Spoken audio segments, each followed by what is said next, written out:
According to legend, King Solomon was not only the wisest man in the land, he also had magical abilities. By the Renaissance, a number of magical texts called grimoires were penned in his name. However, the Quran completely exonerates Solomon from ever involving himself in magic, as it says, "It was not Solomon who disbelieved, but the devils disbelieved, teaching the people magic, and that was revealed to the two angels of Babylon, Harut and Marut. But the two angels did not teach anyone unless they say, 'We are a trial, so do not disbelieve by practicing magic.'"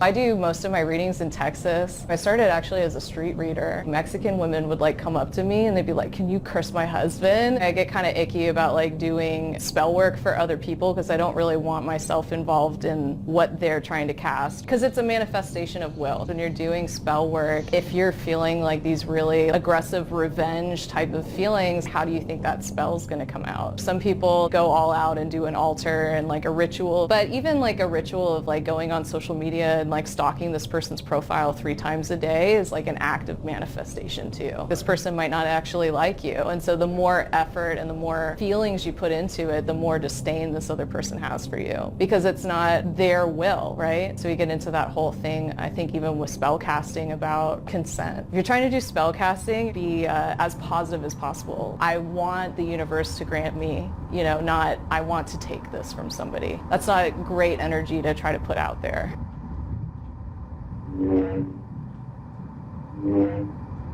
People are practicing voodoo now more than ever. If a woman is really into a guy and they're afraid that other women may want him, there's this thing called red gravy. A woman takes her period blood. They basically take their pad, their tampon or whatever, and they squeeze, till it sponges out. They'll cook something of red sauce. Once it settles in the food and you eat it, it's going to be hard for you to leave her. A part of her is in him. That part of him is going to do whatever it is to please her. It is not a female who is at least 25 and older who does not know about that, but most of all who does not practice that. Another option is sometimes after sex, women will take your underwear and bury it in their backyard. It has to be something that you sweated in. It can't be something fresh, something that you went out, had a whole day in. I had a girl do it to me with the underwear burial. She didn't tell me directly, but I just couldn't find my underwear. The thing is that it's hard for you to leave her. I promise you, because my cousin was a player. He married the girl would talk to him like crap. Treat him like crap. Is once she had him under her spell, it's he was all hers.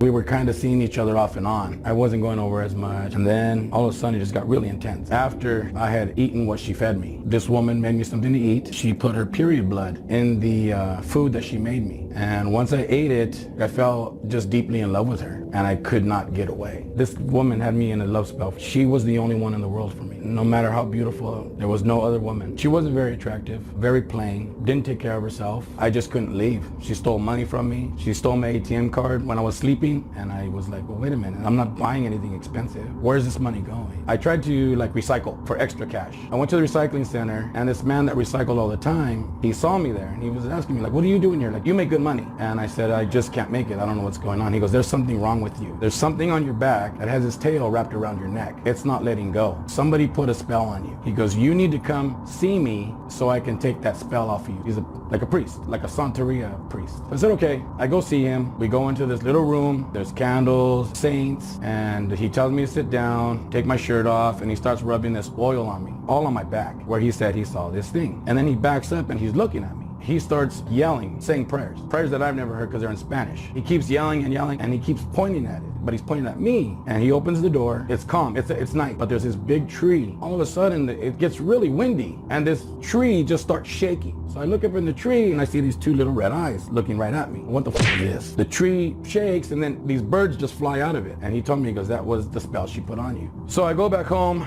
The girl at the time, she says, where'd you go? And when I looked at her, her whole appearance had changed. She just looked like a demon, like a female with boobs, horns, ugly face, burnt, whatever. That's what it looked like. So I kind of backed off, and she's like, what's wrong? And I said, nothing. She goes, you went to go see that man, didn't you? And I said, yeah. She goes, I told you not to go see him. Well, why not? We started arguing. I couldn't trust her. We ended up separating. I never explained anything to her. I didn't want her to know that I really kind of knew. I didn't want her to try something else on me. Later on down the line, one of my friends had moved in. They wanted to dig like a pool in the backyard, and they're digging this big giant hole, and when they dig the hole, they find this little silk pouch, and it has a picture of me in there, my hair wrapped around it, burnt candle, burnt sticks, some of my fingernails, because she used to clip my toenails, you know, when they used to get long. A pair of my underwear was in there. I think she put that stuff in there so I would never leave. I just threw it away, and I went back to that man. He explained to me, you ate something that she made, that it was spicy, and when you ate it, you ingested that spell, that love spell. He said it was her period blood. He explained to me that it would have been better if she had like a miscarriage to give me something like that. When I met somebody else and I told him the story about it, it just so happened she was trying to do the same thing to me. I saw the same thing in her face, that same demon looking person,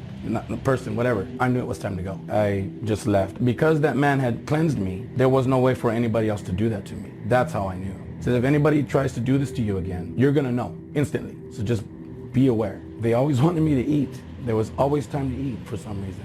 And it was always spicy. Because it didn't work, and I found out now they're reaping the bad energy that they pushed out to me. But it's like 10 times worse than what they pushed out. That's the way Santeria magic works. She has to pay for it now. And so does the other one. Their lives are just in shambles because of what they did to me. They can't keep a job. They can't make it in society. They're stuck because of all that bad energy they pushed towards me. I haven't seen that demon in a long time. For the longest time also, I would never let anybody do my laundry, ever. And I always kept count of my underwear.